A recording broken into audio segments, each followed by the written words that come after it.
How do you process plate? There's many ways you can do it. You can use an iron worker, a burn table, or a plate processor like the high-speed FDB behind me today. Each of these processes achieve the same results, finished parts. The only problem is when everyone buys their steel and sells their product for roughly the same price, it's the process that goes into that product that really makes you profitable. Now, if you're a fabricator looking to automate your plate production process, the three most important things you're going to want to pay attention to are material handling, scrap, and overall throughput of the machine in question. Taking each of these factors into account, the Peddinghaus high-speed FDB plate processor is the ideal solution for those looking to modernize their plate production process.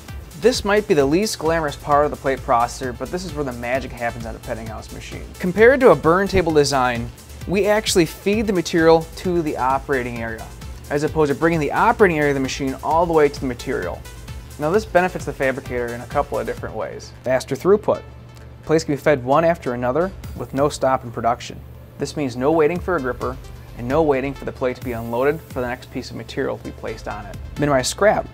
A rigid scrap skeleton is not required to maintain operations.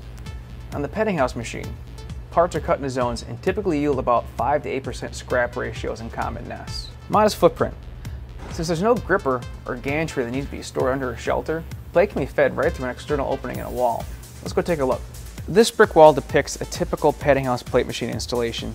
As you can see, the roller conveyor passes through an external opening in the wall and allows the material to get to the machine. This minimizes your footprint, allows you to keep all your material outside with your external dust collection unit as well. Plate is delivered and stored outside and then conveyed into the building. This can be easily loaded onto the conveyor using a fork truck. Here we are again at the front of the machine. This is where the primary operating area resides. This is our torches, spindle, and tool changer.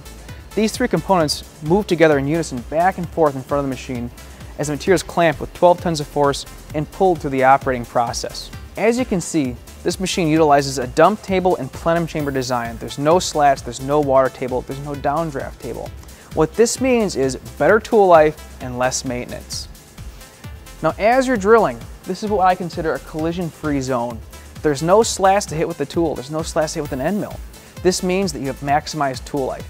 As far as maintenance goes, scrap, cutting byproduct, everything goes into a cart underneath the machine and is easily rolled out on maintenance day. After parts are processed, they're dumped onto one of two different conveyor options, a side unloader or a front end unloader.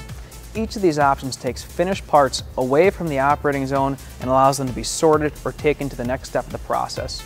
This closes the material handling loop. Now that's just a few of the features of the Peddinghaus high-speed FDB. For more information, visit our website at www.peddinghaus.com or contact your local representative.